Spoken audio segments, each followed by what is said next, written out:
हरियाणा के पूर्व मुख्यमंत्री और विधानसभा में नेता प्रतिपक्ष भूपेंद्र सिंह हुड्डा ने प्रदेश की कानून व्यवस्था को लेकर राज्य सरकार पर तीखा हमला बोला है।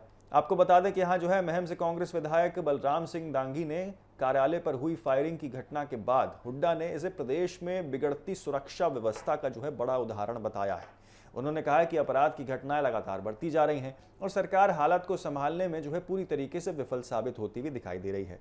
रोहतक में कांग्रेस विधायक बलराम सिंह डांगी से मुलाकात और उनके कार्यालय का निरीक्षण करने पहुंचे हुड्डा ने कहा है कि डांगी परिवार लंबे समय से क्षेत्र में संघर्ष और इसी के साथ जनसेवा वो कर रहा है और उसका प्रतीक माना जाता है। ऐसे में उनकी सुरक्षा को लेकर किसी भी तरह की लापरवाही नहीं होनी चाहिए। उन्होंने सरकार से मांग की है कि बलराम सिंह डांगी और उनके परिवार को विशेष सुरक्षा उपलब्ध कराई जाए ताकि फायरिंग की घटना में शामिल आरोपियों का जल्द गिरफ्तारी भी कर सके और उनके खिलाफ सख्त कार्रवाई भी की जाए। हुड्डा ने कहा है कि महम कांग्रेस कार्यालय पर हुई फायरिंग कोई अकेली घटना नहीं है, बल्कि ये प्रदेश में लगातार बिगड़ती कानून व्यवस्था की तस्वीरें वो सबके सामने पेश करती है। उन्होंने आरोप लगाया कि हरियाणा में फायरिंग, रंगदारी, लूट, डकैती, हत्या और महिलाओं के खिलाफ अपराध जैसी घटनाएं तेजी से वो बढ़ रही हैं। उनका कहना था कि हालात इतने खराब हो चुके हैं कि लोग खुद को सुरक्षित महसूस नहीं कर रहे हैं, यानी कि असुरक्षा वो लोगों के मन में है। नेता प्रतिपक्ष ने दावा किया है कि हरियाणा में संगठित अपराध का नेटवर्क वो तेजी से फैल रहा है। उनके अनुसार प्रदेश में 50 से 60 गैंग सक्रिय हैं जो खुलेआम अपराध कर रही हैं और कई मामलों में खुद ही वारदात की जिम्मेदारी वो लेती हैं। उन्होंने कहा कि अपराधियों में कानून का डर वो खत्म होता दिखाई दे रहा है और यही वजह है कि अपराध की घटनाओं में लगातार बढ़ोतरी हो रही है। मुख्यमंत्री नायब सिंह सैनी पर निशाना साधते हुए हुड्डा ने कहा है कि सरकार का पूरा ध्यान हरियाणा की समस्याओं पर नहीं। उन्होंने तंज कसते हुए कहा है कि मुख्यमंत्री पगड़ी पहनकर पंजाब के कार्यक्रमों में व्यस्त रहते हैं, जबकि हरियाणा की जनता वो कानून व्यवस्था, इसी के साथ बेरोजगारी और विकास से जुड़े मुद्दों से वो जूझ रही है। उन्होंने सरकार को यहाँ पर नॉन परफॉर्मिंग सरकार बताते हुए कहा है कि प्रदेश के विकास की रफ्तार वो थम गई है।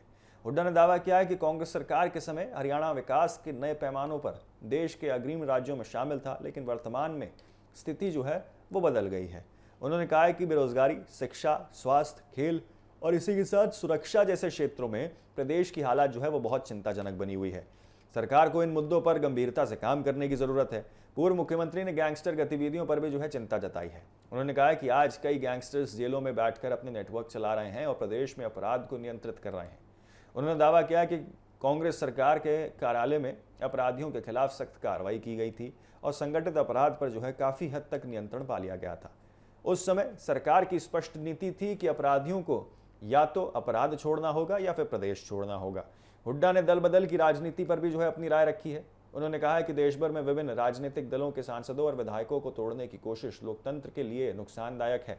उन्होंने कहा कि दल बदल विरोधी कानून इस तरह की गतिविधियों को रोकने के लिए बनाया गया है। हुड्डा ने कहा है कि यदि कोई नेता किसी पार्टी के चुनाव चिन्ह पर जीत कर आता है और बाद में पार्टी छोड़ देता है तो ये मतदाताओं के विश्वास के साथ धोखा है।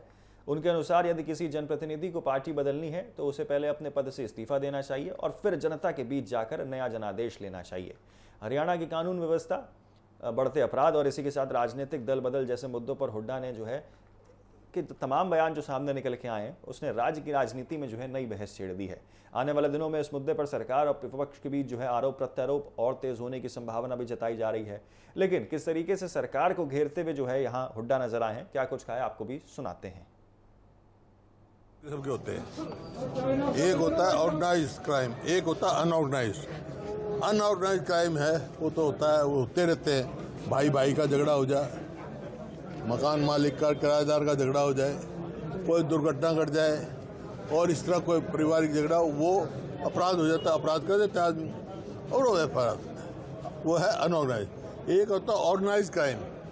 ऑर्गेनाइज क्राइम है जो गैंगस्टर है, जो करते हैं, फिरौती मांगते हैं, अपना नाम बताते हैं फेसबुक पर, मेरे पति भाई मैंने मरवाया, मैंने ये किया।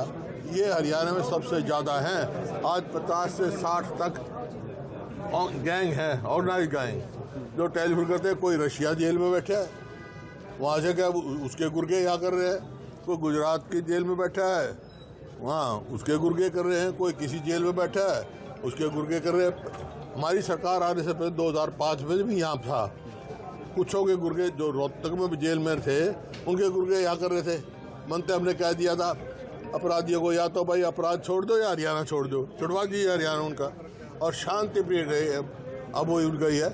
ये मैं नहीं कह रहा हूँ, सोशल प्रोग्रेसिव इंडेक्स होता है गृह मंत्रालय का, उसने रिपोर्ट दी है कि हरियाणा पूरे देश में सबसे ज़्यादा असुरक्षित प्रदेश है।